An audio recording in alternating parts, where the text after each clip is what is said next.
Selena Quintanilha teve sua vida interrompida aos 23 anos de idade por uma pessoa que ela confiava muito e que não pensou duas vezes antes de matá-la.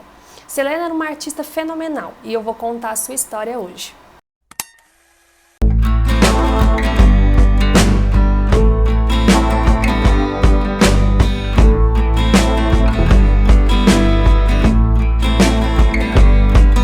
Antes de começar, já deixa o like se você gosta desse tipo de vídeo e me acompanha também pelo Instagram, que lá eu trago vários conteúdos criminais, tirinhas e muito mais. Então vamos investigar. Nascida em 16 de abril de 1971 em Lake Jackson, Selena era filha caçula de Abraham Quintanilha e Marcela Quintanilha, um casal imigrante mexicano.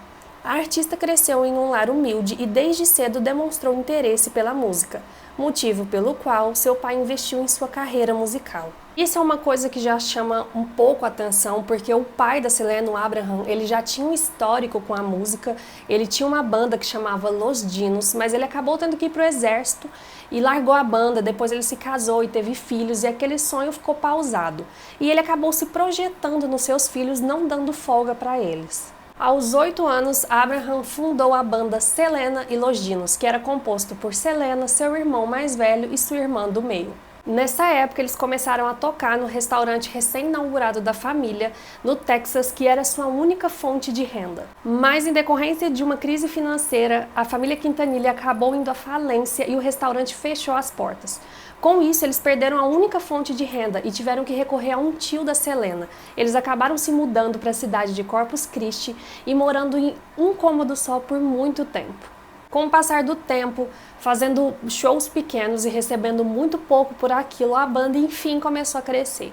Eles cantavam o estilo de música terrana, que misturava country com música americana e o espanhol. Com 15 anos, a Selena começou a crescer um pouco mais e aí ela acabou largando a escola para se dedicar mais aos shows. Os professores já tinham demonstrado preocupação antes porque ela aparecia nas aulas muito cansada, mas nada foi feito. Um tempo depois, a Selena acabou se formando à distância. Nesse período também eles enfrentaram muita dificuldade, porque a indústria não aceitava que uma mulher cantasse aquele estilo de música, a música terrana. Com isso, os shows e os contratos eram muito afetados, normalmente eles eram cortados pela metade. Eles começaram a abrir shows de bandas mais famosas e em 1984 a Selena chamou a atenção de uma gravadora. Eles lançaram o primeiro CD, mas não vendeu muito. Foi somente em 1989, depois de lançar mais 3 álbuns que não foram tão sucesso, ela entrou em uma gravadora muito famosa. Só que essa gravadora queria somente ela no contrato e não seus irmãos. Mesmo depois ela tentando incluir eles em algumas coisas, ela começou a sua carreira solo. A partir daí, a fama e o sucesso de Selena só cresciam. Foi quando ela conheceu o Chris Perez, que era o novo guitarrista da banda dela, e eles se apaixonaram. Mas eles tiveram que manter o relacionamento em segredo, porque o Sr. Quintanilha não aceitava que a Selena namorasse qualquer um, porque isso tiraria o foco da carreira dela. Mas o segredo durou pouco, porque o pai dela pegou eles juntos e forçou ela a terminar o relacionamento. Aqui a gente tem que entender que o Sr. Quintanilha era um homem muito controlador, então ele queria o foco da Selena total na música, porque ele queria se realizar através dos filhos, né? A Selena um dia depois foi atrás do Chris e deu a ideia deles se casarem, porque aí o pai dela não poderia proibir mais. E assim foi feito. Eles se casaram em uma discreta cerimônia ali no civil, até então o pai não sabia, mas logo quando ele descobriu ele ficou furioso e ficou por 3 meses sem conversar com a Selena. Mas depois ele foi vendo que o Chris era um homem decente, que ele também trabalhava e acabou aceitando o relacionamento. A Selena então começou a fazer muito sucesso no México.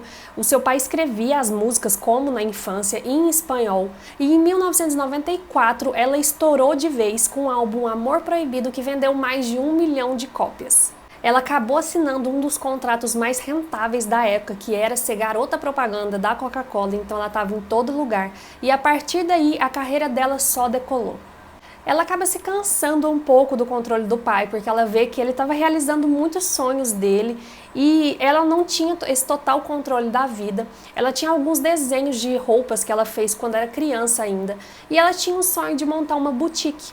Então ela chega para o pai e fala que queria montar essa boutique e que queria contratar uma pessoa para poder ajudar ela, porque ela já estava muito atarefada. Aqui é onde entra uma das principais figuras desse caso, que é a Yolanda Saldivar.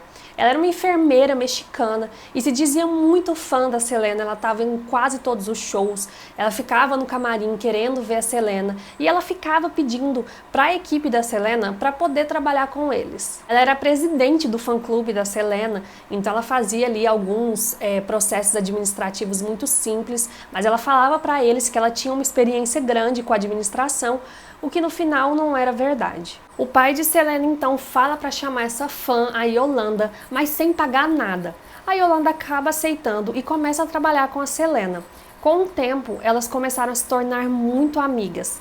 E aos poucos a Yolanda foi ganhando cada vez mais poder na vida da Selena. Elas montaram então essa boutique que era o sonho da Selena e quem ficou por conta de administrar tudo foi a Yolanda. Ela acabou se tornando uma espécie ali de agente da Selena, porque ela tomava conta de tudo e ela estava com a Selena em todos os eventos. Em 1995, o Sr. Quintanilha descobriu que a Yolanda estava desviando dinheiro das empresas de Selena.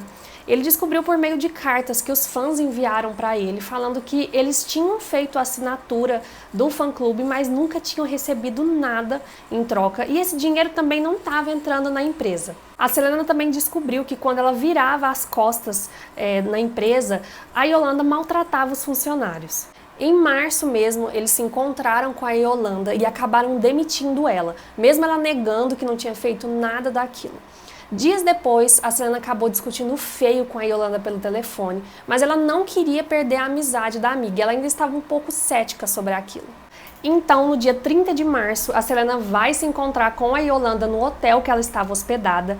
Nessa ocasião, o marido da Selena, o Chris, foi com ela, mas ficou esperando no estacionamento, porque ele dizia não confiar que elas ficassem se encontrando. Yolanda, então, entregou uma parte das notas fiscais para Selena para provar que era inocente, e a Selena, claro, acreditou. Mas quando ela chegou em casa, ela e o Chris fizeram as contas e viram que aqueles números não estavam batendo. Na mesma noite, a Yolanda liga para Selena e fala que sofreu uma violência sexual no México. No outro dia de manhã, Selena corre até o hotel para ajudar. Dessa vez, ela deixa o marido Chris dormindo no quarto de hotel. Elas vão até o hospital e lá é constatado que não houve violência nenhuma. Então a Selena e a Yolanda voltam para o hotel da Yolanda e elas já vão discutindo o caminho inteiro. Porque nesse ponto a Selena já estava muito estressada. Porque a Yolanda sempre dava um jeito dela ter que voltar ao quarto de hotel, sempre faltava um documento. Então a Yolanda aqui sabia que a Selena não ia aceitar mais nenhuma chantagem dela. Chegando no hotel, a Selena exigiu que a Yolanda entregasse de uma vez por todas os documentos da empresa dela. Então a Yolanda começa a jogar um monte de coisas horríveis em cima da Selena, falar que ela era hipócrita e que ela nunca gostou dela. Então a Yolanda tira de dentro da bolsa uma arma e em um primeiro momento ela aponta para a própria cabeça. Mas logo em seguida ela aponta para a Selena acaba se assustando e ela tenta sair correndo de dentro do quarto, é quando Yolanda atira nela pelas costas. A Selena ainda conseguiu correr até o hall de entrada do hotel, falar o número do quarto e o nome da Yolanda e informar que ela tinha atirado nela. Os funcionários do hotel chamaram a ambulância bem rápido. A Yolanda, quando viu que a Selena estava sendo socorrida, ela corre se trancar dentro do carro dela e fica com a arma apontada para a própria cabeça em torno de 9h30. O socorro acaba chegando, a Selena tinha sido baleada no ombro e acabou perfurando uma artéria dela e ela não resistiu. A morte da Selena só foi anunciada no dia 1º de abril, que era o dia da mentira. Então muitos fãs acabavam não acreditando naquela notícia, porque até então, como ela era uma mulher muito famosa, sempre tinha uma notícia de que ela teria sofrido um acidente de carro e que ela teria morrido. Só que os fãs começaram a ver toda aquela movimentação. Quando eles perceberam que era de fato verdade, foi um choque. Todas as redes falavam sobre, a população latina estava muito indignada e ela foi capa de várias revistas por 2 dias seguidos. Depois dessas 9h30 com a arma apontada na cabeça, a Yolanda acabou se rendendo e ela confessou na delegacia o que tinha feito, assinando os papéis. E no mesmo ano ela foi julgada e condenada à prisão perpétua, com possibilidade de condicional somente a partir de 2025. Até hoje a Selena é lembrada pelo seu talento e poder na música, toda a mudança que ela causou no mercado américo-latino. Ela é inspiração até hoje para várias cantoras. A própria Lady Gaga tem um pouco do estilo da Selena nas roupas, aquelas coisas com brilho, e na época da Selena isso não era muito aceitável, mas a Selena tinha esse jeitinho de conseguir convencer a todos. Depois da morte dela, foi lançado o álbum póstumo, que era todo em inglês. Era o grande sonho da Selena lançar um álbum todo em inglês, mas infelizmente ela não conseguiu ver isso em vida. E esse álbum foi o que mais vendeu de toda a sua carreira. Em 2017, a Selena ganhou a sua estrela na Calçada da Fama. Em 2020, saiu na Netflix uma série com a história da Selena, mas que está a maior polêmica em relação aos direitos autorais, porque parece que o pai já tinha vendido para outra indústria muitos anos antes, e também parece que tem algumas divergências ali na história da Selena na série. Mas no geral a série está sendo muito bem avaliada. Esse foi o caso de hoje, a história da rainha do Tex-Mex, Selena Quintanilha. Não esqueçam de me acompanhar pelo Instagram se vocês querem mais conteúdo criminal. Lá eu trago um conteúdo um pouco diferente daqui do YouTube. Deixa o like aqui no vídeo e eu espero vocês para a nossa próxima investigação.